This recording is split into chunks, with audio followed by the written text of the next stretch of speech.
Hello friends, welcome back to my channel. Today we're going to start with number system. Class 7th में आप लोगों ने कुछ numbers पढ़े होंगे like natural numbers, whole numbers, integers. तो एक बार थोड़ा सा क्विक रिवीजन करते हैं नंबर्स के बारे में। और जो हम क्लास 8th में नया टॉपिक पढ़ेंगे वो होगा हमारा रेशनल नंबर्स के ऊपर। So let's give a quick start.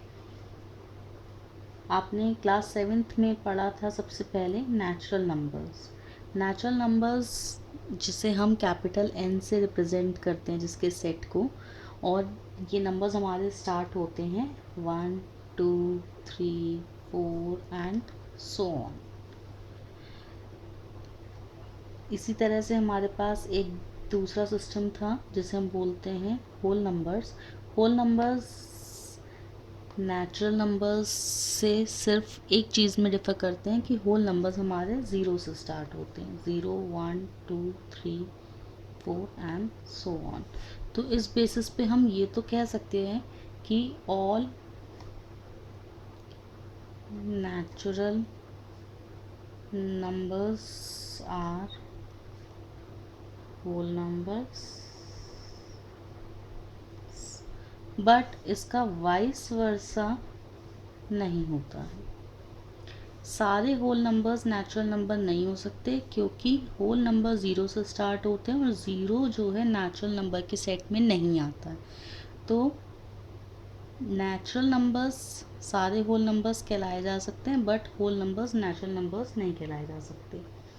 एक हमने और पढ़ा था, दैट इज़ इंटीजर्स, जिसे हम कैपिटल आई से डिनोट करते हैं या फिर कैपिटल जेड से डिनोट करते हैं। ये नंबर्स होते थे जिसमें हमारे नेगेटिव और पॉजिटिव दोनों इंक्लूड होते थे, इंक्लूडिंग ज़ीरो, लाइक -3 -2 -1 0 1 2 3, इस तरह से। तो अगर हम इस सेट में पॉजिटिव इंटीजर्स बोलें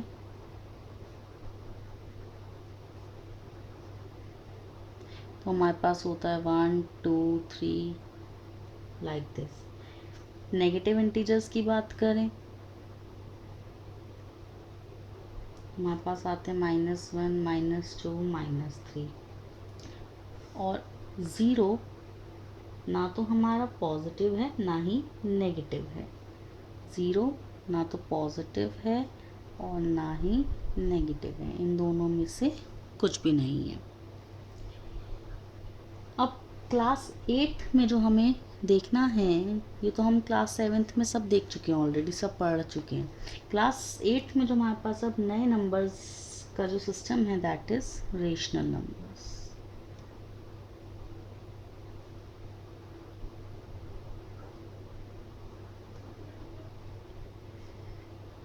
रेशनल नंबर्स क्या होते हैं? रेशनल नंबर्स हमारे पास एक तरह से हम इन्हें फ्रैक्शंस में भी बोल सकते हैं, but by definition rational numbers एक इस तरह के नंबर होते हैं जो p अपॉन q की फॉर्म में, जिन्हें हम रिप्रेजेंट कर सकते हैं, जहाँ पर p एंड q हमारे होते हैं integers. I am using the terms integers means positive भी हो सकता है, नेगेटिव भी हो सकता है, बट q यानी कि जो नीचे वाला पार्ट है, जो डिनोमिनेटर है, it should not be equal to 0. So by definition, rational numbers are those numbers which can be represented in the form of p upon q, where p and q both are integers and q should not be equal to 0. Rational numbers को हम represent करते हैं capital Q से। Capital Q से rational numbers के set को हम represent करते हैं। सिमिलरली जैसे नेचुरल नंबर्स के सेट को कैपिटल N से डिनोट करते हैं, होल नंबर्स के सेट को कैपिटल W से डिनोट करते हैं, इंटीजर्स के सेट को I और Z से डिनोट करते हैं, इसी तरह से रेशनल नंबर्स के सेट को हम कैपिटल Q से डिनोट करते हैं। कुछ एग्जाम्पल्स देखते हैं, जैसे for example -7, 8/4, 0, 73%, 3.84, √25 and cube root -8। अब ये जितने भी नंबर्स हैं सब अलग अलग वेराइटीज़ के नंबर हैं, तो हम चेक करते हैं कि ये सारे हमारे रेशनल नंबर्स कहलाएंगे। Let's see. -7, तो हम डेफिनेशन देखते हैं। सबसे पहले डेफिनेशन के अकॉर्डिंग जो रेशनल नंबर है वो P/Q होना चाहिए, लेकिन -7 है, Q तो नहीं है। बट क्या मैं इसके नीचे 1 कंसिडर कर सकती हूँ? यस, किसी भी नंबर के नीचे हम 1 कंसिडर कर सकते हैं, क्योंकि 1 से डिवाइड करने पे रिटर्न में हमें वापस वही नंबर मिलेगा।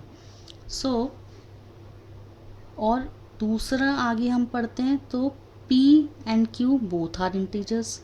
-7 नेगेटिव इंटीजर है, 1 पॉजिटिव इंटीजर है, तो बाय डेफिनेशन -7 हमारा रेशनल नंबर हो गया। 8/4 ये तो हो ही रहा है। कंडीशन जो मेन मस्ट ध्यान देनी है, दैट इज़ जो डिनोमिनेटर है Q, नीचे वाला पार्ट जो है वो 0 नहीं होना चाहिए। 0 हो गया तो वो रेशनल नंबर नहीं कहलाएगा। 8/4, yes, 8 is an integer, 4 is an integer, so it is also a rational number. Now let's come to 0. 0 is also a rational number. 73%, अब परसेंट आ गया तो क्या हम इसे रेशनल नंबर बोलेंगे? डेफिनेटली, क्योंकि जब हम किसी भी नंबर में से परसेंटेज को हटाते हैं तो हम क्या करते हैं? 100 से डिवाइड। तो अब अगेन ये P/Q की फॉर्म में आ गया, एंड बोथ आर इंटीजर्स, और Q 0 भी नहीं है, तो 73% जिसे हम इस तरह से कन्वर्ट कर सकते हैं, it will also work as a rational number. Same 3.84, अगर इस 3.84 में से हमें ये डेसिमल हटाना होगा तो हम क्या करेंगे? इस डेसिमल के प्लेस पे नीचे क्या आएगा? हमारा 100, तो ये भी हमारा एक रेशनल नंबर हो गया। √25, this is a square root. 25 को जब हम सॉल्व करेंगे तो हमें क्या मिलेगा? Answer 5। Now again I can write this 5/1, so again it is a rational number. Cube root -8 will be getting -2. It is a negative integer. I can consider 1 in denominator. So again it is a rational number. But numbers like 5/0 or 6/0 is not defined, so these numbers are not rational number, क्योंकि rational number की definition में denominator Q should not be equal to 0, ये condition है। But in numbers में नीचे denominator वाला part Q 0 है, और ये नंबर्स नीचे डिनोमिनेटर में 0 होने की वजह से नॉट डिफाइंड बन जाते हैं, तो इसीलिए 5/0 या 6/0 हमारे रेशनल नंबर्स नहीं हैं, they are not rational numbers. अब रेशनल नंबर्स हमें समझ में आ गए क्या होते हैं। अब रेशनल नंबर्स के ऊपर कुछ प्रॉपर्टीज़ हैं, कुछ ऑपरेशंस हैं, उनके बारे में हम डिस्कस करेंगे। So let's see some properties of addition operation. सबसे पहले हम एडिशन की बात करते हैं। कुछ प्रॉपर्टीज़ हम लोगों ने क्लास 7th में आप लोगों ने पढ़ी होंगी एडिशन और मल्टीप्लिकेशन के लिए, वो सेम प्रॉपर्टीज़ अब अभी हम यहाँ पे डिस्कस करेंगे। तो सबसे पहले एडिशन में हमारी सबसे पहली प्रॉपर्टी है क्लोजर प्रॉपर्टी। सो क्लोजर प्रॉपर्टी क्या कहती है कि अगर मेरे पास A और B दो रेशनल नंबर्स हैं, A is also a rational number and B is also a rational number. A is a unique rational number, B is a unique rational number. तो इन दोनों का जो एडिशन होगा A plus B is a unique rational number.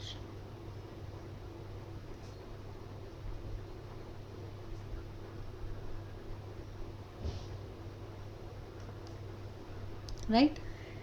For example, मेरे पास एक rational number है A 3/4, एक rational number है 5/7। both are rational number, and if I'll do the addition on these two rational number, I'll be getting 41 by 28, and which is a rational number, right? Next property, very common property, commutative, और I think ये आप सबको बहुत अच्छे से पता होगी क्योंकि ये हम क्लास 6 क्लास 7 दोनों में पढ़ते हैं। कम्यूटेटिव प्रॉपर्टी क्या कहती है कि अगर मेरे पास दो रेशनल नंबर्स हैं और उनका मैं एडिशन करती हूँ like this a plus b, या मैं इसका रिवर्स करूँ कि मैं b प्लस a करूँ, तो मेरे पास ये दोनों आंसर्स इक्वल आएंगे। a plus b is equals to b plus a. Let's see an example. For example, if I am taking 1 upon 2 and 3 upon 5, these two are the rational number. So first I am adding 1 upon 2 plus 3 upon 5. I will be getting 11 by 10. And if I do the addition in this way, then again I am also getting the same answer. So commutative property says that a plus b is equals to b plus a. Third property is associative.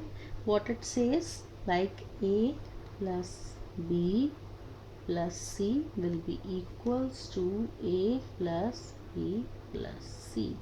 Means हमारे पास associative properties में हमें requirement होगी 3 rational numbers की।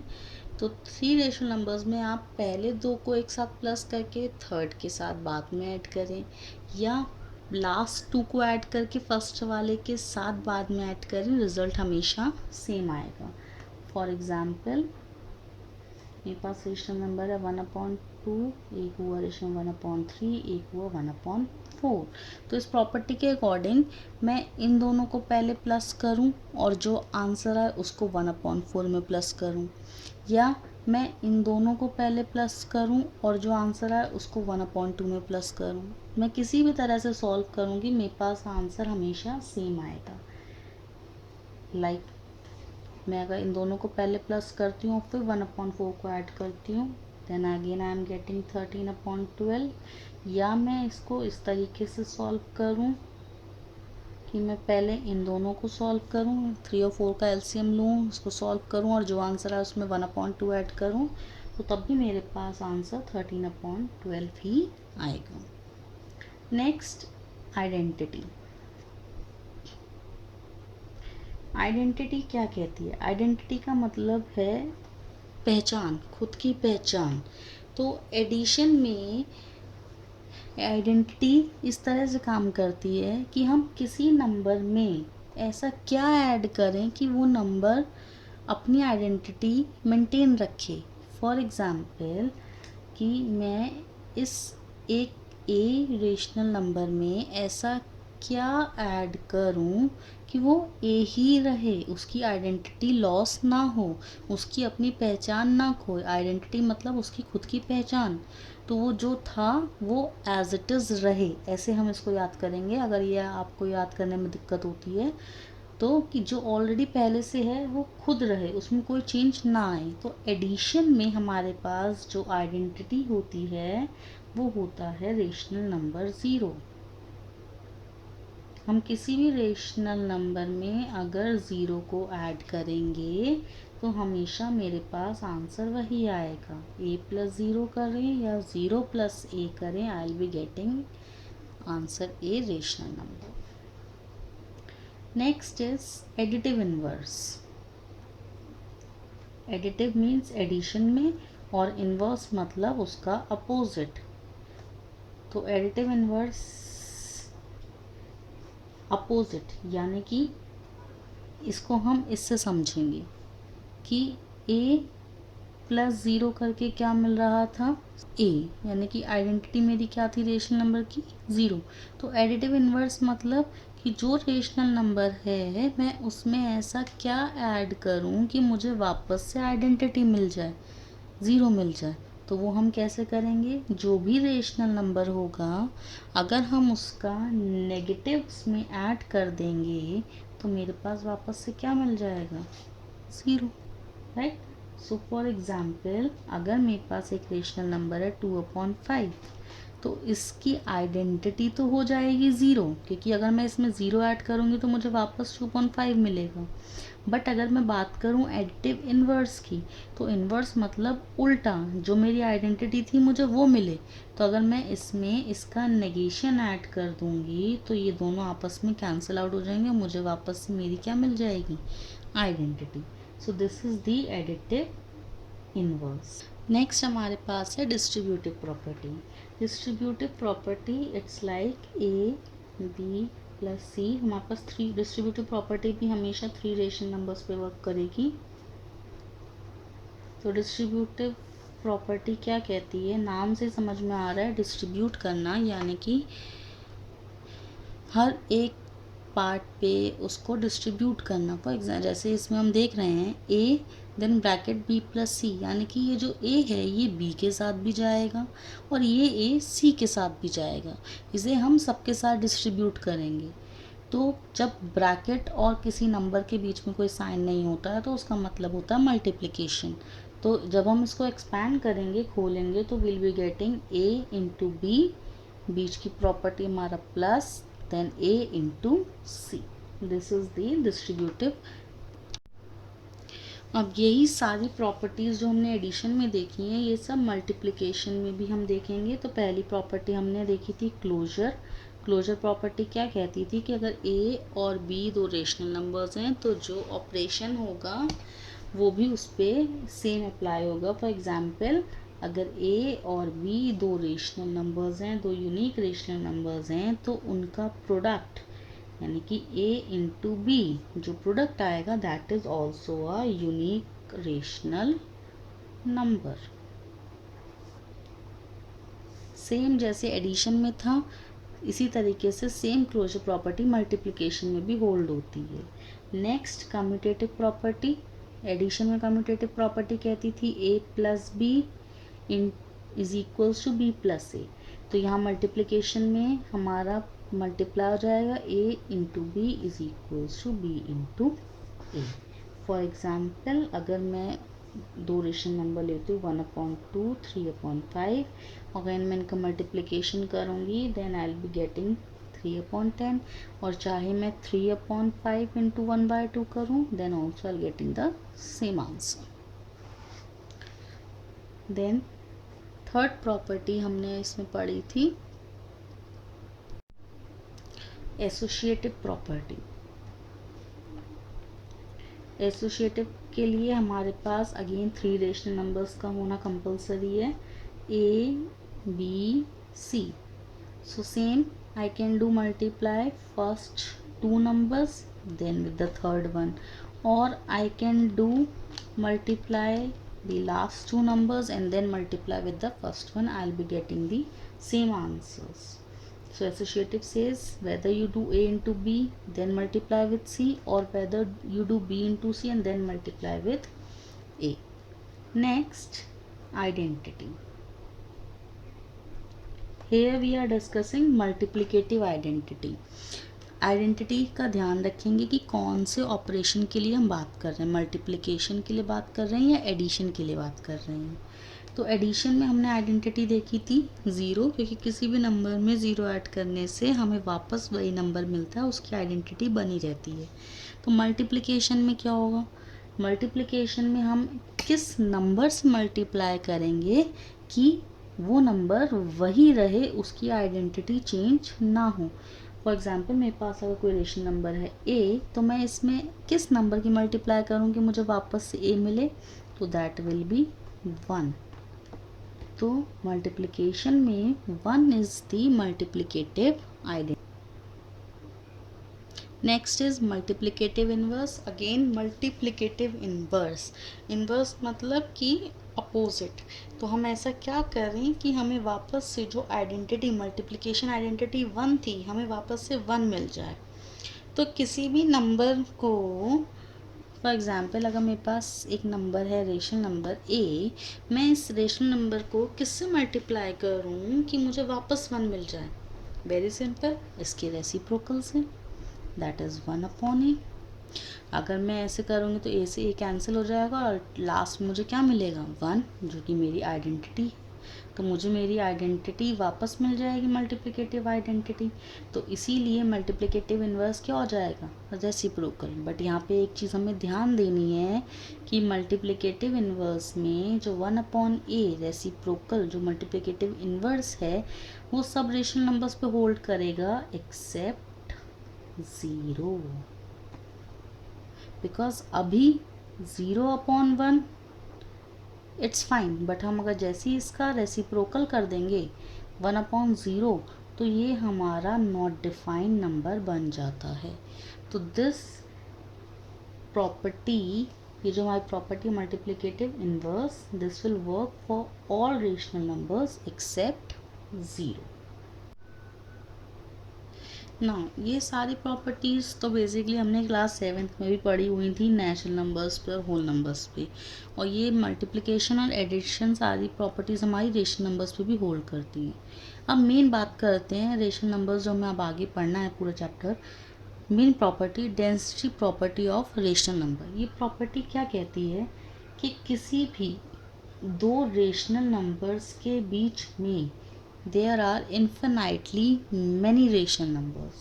What it says, between any two rational numbers there are infinitely many rational numbers. तो अब आगे हमारे पास इस पर एक्सरसाइज भी आएगी कि हमें दो रेशनल नंबर्स दिए जाएंगे और कहा जाएगा कि इसके इनके बीच में 2, 3, 4 या जितने भी बोले जाएंगे उतने रेशनल नंबर्स हमें फाइंड करने होंगे। तो हमारे पास उसके लिए मेथड क्या होता है। फॉर एग्जांपल हमें दो रेशनल नंबर्स गिवन है a और b, और हमसे आगे निकालने को कहा जाए रेशनल नंबर्स। तो हमने कहा लेट्स से q1 पहला हम रेशनल नंबर, तो हमारा वो हो जाएगा जो भी गिवन आपको रेशनल नंबर्स दिए गए हैं उनको आप प्लस करेंगे एंड देन 2 से डिवाइड करेंगे। Next rational number q2। अब जैसे मैंने q1 निकाला तो वो इन दोनों के बीच में कहीं पे लाई करेगा, तो ये सपोज q1 लाई किया यहाँ पे। अब मुझे और रेशनल नंबर्स निकालने हैं, a और b के बीच में ही निकालने हैं। तो अब इसमें हम a और b तो यूज़ कर चुके, तो जब हम नेक्स्ट रेशनल नंबर निकालेंगे तो कंसेप्ट क्या है, 2 को प्लस करेंगे। तो जब हम 2 को प्लस करें तो 2 से डिवाइड करेंगे। तो अब हम चाहें तो a प्लस q1 दे के 2 से डिवाइड कर सकते हैं, या इस q1 को b के साथ भी प्लस करके डिवाइड कर सकते हैं। तो इस तरह से मुझे q2 मिल जाएगा। सबसे पहले जो गिवन रेशनल नंबर्स हैं उनको प्लस करेंगे, 2 से डिवाइड करेंगे। फिर जो नंबर आएगा उसको आप चाहे a के साथ प्लस करें और 2 से डिवाइड करें, चाहे उसे b के साथ प्लस करें और 2 से डिवाइड करें। अब नेक्स्ट हम निकालेंगे q3। अब q2 मुझे मिल गया, वो यहाँ आ गया। अब आपकी चॉइस है, चाहे आप इन दोनों को प्लस करें या इन दोनों को प्लस करें या इन दोनों को प्लस करें और 2 से डिवाइड करें। It totally depends on you. तो हम क्या कर सकते हैं, half, this time I am taking q2 plus b और then q4 you can say q3 plus b, और अगर आपको b नहीं लेना है तो आप a भी इसको ले सकते हैं। फॉर एग्ज़ाम्पल अब जैसे मेरे पास बोला गया कि दो रेशनल नंबर्स मुझे दे दिए गए 3 और 7। हम मुझसे कहा गया कि इनके बीच के रेशनल नंबर्स निकालो। तो बहुत इजी, हम लिख देंगे 4, 5, 6। ये तो इजी था क्योंकि इनके बीच के प्रॉपर नंबर्स हमें मालूम था, तो हमें निकालने में कोई प्रॉब्लम नहीं हुई। लेकिन अब मुझे बोला गया कि आपके पास दो गिवन रेशनल नंबर्स हैं 3 और 4। अब आप इनके बीच के रेशनल नंबर्स निकालें, तो कैसे निकालेंगे। तो नंबर लाइन पे जब हम इनको रिप्रेजेंट करते हैं तो हमारे पास क्या आता है, 0, 1, 2, 3 एंड 4। यहाँ आया 3, यहाँ आया 4, इनके बीच के जितने नंबर्स हैं वो हम कैसे निकालेंगे, तो आप इसके बीच में आप तब भी इजीली कह सकते हैं 3.1, 3.2, 3.3 and so on, right. But जब बात आती है फ्रैक्शंस टर्म में, लाइक हाँ कह दिया जाए 1/2 और 3/4 के बीच के आप रेशनल नंबर्स निकालो, तब हमारे लिए इस तरह से सॉल्व करना डिफ़िकल्ट हो जाता है। इसीलिए इस तरह से रेशनल नंबर फाइंड करने के लिए हमारे पास ये मेथड होता है। तो अब हम एक क्वेश्चन के थ्रू उसको समझेंगे कैसे सॉल्व करना है। तो हमारे पास क्वेश्चन दिया गया है, find 3 rational numbers between 1/5 and 1/3। तो 1/5 एंड 1/3, तो मेथड क्या था कि दो गिवन रेशनल नंबर्स होंगे जिसे हमने ए और बी कंसीडर कर लिया। हमें 3 रेशनल नंबर्स निकालने, यानी कि Q1, Q2 एंड Q3। तो सबसे पहले Q1 हमारा कैसे निकलना था, a plus b and then divided by 2। तो let's a is 1/5 plus 1/3 and divided by 2। So 5 और 3 का एलसीएम लेंगे, दैट विल बी 15। देन 5 के टेबल में 15 कितने टाइम्स आता है, 3 टाइम्स, तो 3 1 ज़ा 3, 3 के टेबल 15 आया 5 टाइम्स, 1/2 ऐसे ही बाहर। इसको सॉल्व किया, 3 + 5 8/15, तो हमारे पास आया हाफ, देन ब्रैकेट में 8/15। अब जब ब्रैकेट और नंबर के बीच में कोई साइन नहीं होता है तो इट मीन्स उसके बीच में मल्टीप्लिकेशन, और जब हम इसको सॉल्व करेंगे then I will be getting 4/15। तो मेरे पास Q1 आ गया 4/15, यानी कि मुझे इनके बीच का एक नंबर मिल गया है। अब आपकी मर्ज़ी है, नेक्स्ट निकालने के लिए आप इन दोनों को भी ले सकते हैं या फिर आप इन दोनों को भी ले सकते हैं, that is totally depends on you, आप किसी भी तरीके से कर सकते हैं। तो हाफ, या तो आप ये जो Q1 आया है इसको A के साथ ऐड कर लें या इसको B के साथ ऐड कर लें, ठीक। तो हाफ हमारे पास Q1 आया, हमारे पास 4/15, मैं इसको B के साथ ऐड कर रही हूँ तो 1/3, और जब हम इसको सॉल्व करेंगे then I will be getting 3/10। तो मेरे पास एक नंबर और आ गया बीच में।